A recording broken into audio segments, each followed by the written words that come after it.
अंदर पड़ी होगी। 4.5 फुट लागे काम करेगी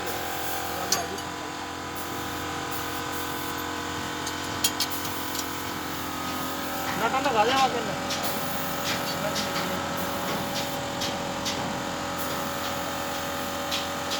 ये रेडियो में निकाल लगा रहे हैं बस लगा ना वो भाई खाकर टूटिएगा कौन सा करेगा तो क्या गाड़ी